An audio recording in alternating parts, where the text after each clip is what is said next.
Hey everyone, my name is Ben and you're listening to A Daily Dose of English.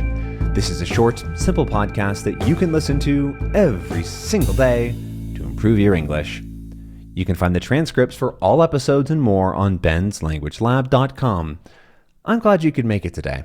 In this episode, we're going to be talking about board games. One of my favorite pastimes with people is to play board games. Board games are not bored as in B-O-R-E-D, like somebody is bored, oh, this is so boring, but bored as in like a physical board. Oh, well, that's not very descriptive. Like a board. How do you describe a board? It's like a thing that you put on a table to like put other stuff on top of, but also like in the ground you have like boards that are planks of wood. That's a hard word to describe. Anyways, a board game is actually refers to sort of any game that is played with physical like objects, usually on a table. They're also called tabletop games sometimes, although that usually refers to something else. And yeah, that's what a board game is. Like think about like Monopoly or Settlers of Catan or Ticket to Ride. Those are some big famous games. Going back a little further, well, actually, let me get to this. So, in the U.S., everybody knows Monopoly, Sorry, chess, games like that, Candyland, Snakes and Ladders. Everybody knows those games. Those are very famous board games. However, in the last, 20 years, like the last 2 decades, real board games, like really good board games, have exploded because Monopoly is not a good game. It is very slow. It is not very interesting. And the person that gets ahead early is going to win. Risk also is not a very interesting game. It is very slow, not very well designed. There's lots of issues. Same with pretty much all those other games that I listed out. There are plenty of things that make them not good games. The best one that I mentioned is chess, but chess actually has plenty of problems. It's just really, really popular. It's just not a very good casual game because you have to just basically know how to be good. That's a whole other thing we could talk about. Actually, why don't I put chess on the list? Chess. Here we go. We'll talk about chess later on this month, or next month, actually. But there are so many really good, well-designed board games that anybody can play. There's board games for young people, for old people, for everybody in between, whole families, competitive board games. There's so many great board games out there. And I've been playing board games, especially with my family, pretty much my whole life. Because, we started playing things like, we definitely played things like Monopoly and whatever. But we also played things like Settlers of Catan, like I mentioned, which has gotten really popular in the last couple decades. When did that come out? Settlers of Catan.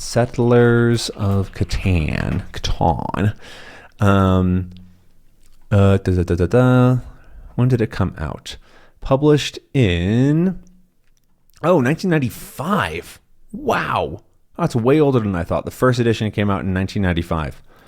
And I don't know when. So I definitely started playing somewhere in the 2000s, maybe 2010-ish, somewhere around there. But it is very popular because it's been around a long time. And it's also a good game. It's a really good game.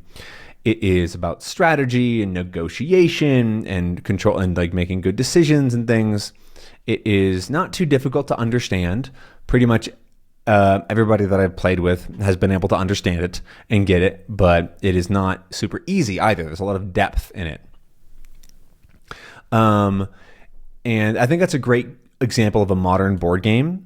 It is not the best modern board game, but it's definitely a really good one because of how popular it is. Another great one that I played a lot growing up is Ticket to Ride, which is also relatively easy, but also really fun and engaging. And with that one, you have to build like train lines between cities to connect them together and gain points that way by having your secret tickets that you have that like, okay, you have to connect these 2 cities. And so your goal is to secretly do that without losing that good connection and yada, yada, yada. It's a very fun game. Definitely recommend it. But there are plenty more. Another one that I played a lot growing up is Dominion, which doesn't have a board. It's more of a build card or deck building game. Deck building was what it's called, but we still call them board games. Dominion is fantastic because you start with a little deck, and then you buy some cards, and over the course of the game, you buy more cards to put in your deck, which helps you buy more cards, which helps you buy points, and the points help you win the game. And it's really fun. That one I played a lot with my family, and they would play it with like their friends. Like it's a very good game. I actually want to play it more again now because it is a lot of fun. It's again pretty easy to learn and understand, but also very difficult to get good at. There's lots and lots of games out there. If you are at all interested in like strategy or anything like that, where you have to like find a good way to do something, board games you should definitely try to get into. Recently, I haven't been playing as many physical board games because I don't have as many people to play with in the real world. But there is a really cool website called Board Game Arena, where they basically just build real life board games in the real world, or in the digital world online, that you can play with your friends. And so I've been playing a couple of different games with friends of mine to like just online like that, but you're still playing like a physical board game. And so like what I want to do is also get those games. I found a couple of awesome ones. That recently I played, what's it called? It's like kind of making a habitat, but it's like habitation. Oh no, what's it called? Harmonies. Harmonies is what it's called. Harmonies. This is actually one of the reasons I wanted to record this episode, because it's so fun. It's a really, really cool game where you get these little tiles, these little tokens that are colored, and they represent water, leaves, bark, like wood, building, just like a plains or rocks or whatever it is, like things in the real world. And you have to build, in a very small area, you have to build basically a little habitat, like a little place for animals to live. And you get these cards for different animals that you're trying to build for, right? So if you grab a specific card, right, you go, okay, I want to build habitat for these frogs or whatever it is. And the really cool part of the game is that to build the habitat for the frog, you have to make a specific pattern of some of those little thingies, little tokens that you grab. And so a frog, for example, lives on a single water and a single like leaves to represent like lily pads, right? And they have to be in a specific order, right? So you have one here, one here. But the really cool thing is that you can combine them together and stack them, right? So frogs can share lily pads, but they can't share the water. And so you have to have a bunch of water around like lily pads, a bunch of the green, which creates enough space to put like 5 or 6 frogs or whatever it is. But then you also want to have habitat space for your peacock, which uses water, 2 waters, and a building because it needs a place to live, right? It's really, really cool. I'm probably not explaining it very well, but it makes this really neat like pattern matching game where you're trying to build out these simple little patterns that also go 3D, right? It's not just in like you can make stacks of things, and then it's really fun, and it's also got really cool art, and I definitely recommend looking at that game. Another fun one that I played is called Sky Team, where you're working with a friend, and you have to try to land an airplane is the idea, but you can't communicate with what dice you rolled. But the dice that you rolled matter because you have to like put them on how fast you're going or how much you're turning and all these things. And so since you can't talk about your numbers, you have to be like, okay, I really hope that this person isn't going to make us just crash because I have a 6 here. We're going to go really, really fast. And things like that. You have to like plan ahead. And that was a really fun one. It's sort of hard. It took me and my friend like 7 tries to get the first one because we were like still learning how it worked and all these things. But we definitely crashed lots of times, but very fun. There's also tons of different like scenarios. So depending on like, you can keep playing with the same person because like I'm pulled up the thing, but there's like there's a bunch of like really hard ones, some that are a little bit easier. There's a bunch of easy ones, a bunch of medium ones. It looks like there's like 20 different ones in here, which is really cool. Like different scenarios, different airports that are slightly different. But there's so many great games out there. Let's see if I can name a couple more that I really like as board games. Sushi Go, fantastic drafting game. Skull is a very simple bluffing game. Skull is really fun.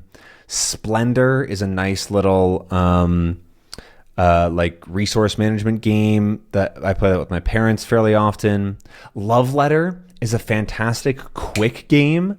It's basically where everybody has a secret identity and you're trying to guess others while not get gotten, but also like find who. Yeah, that's really simple and fun. Seven Wonders is really cool. That one I enjoy. I haven't played a ton of it. I've played more Seven Wonders Duel, which is 1v1, but that's also really fun. I mentioned Catan already. Let's see. Is there any more that I can name quickly? I mentioned Ticket to Ride. Oh, Patchwork is another fun 2-player game. Again, very simple, where you're just trying to match tiles and like cool shapes to make the most points. Very simple.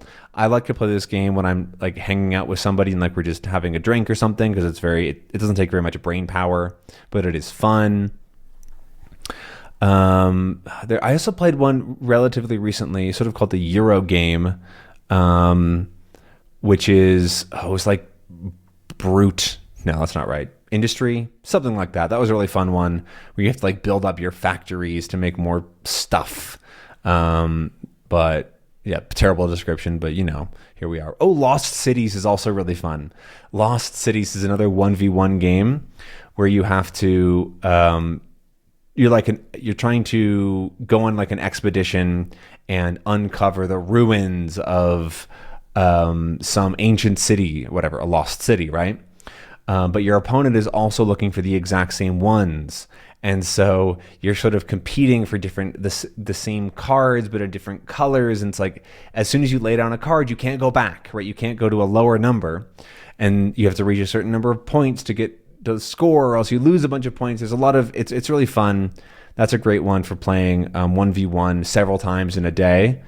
I remember a year that I went on vacation with my parents to Mexico. They brought that game and they played every day, like 4 or 5 games together, just by the pool, just hanging out.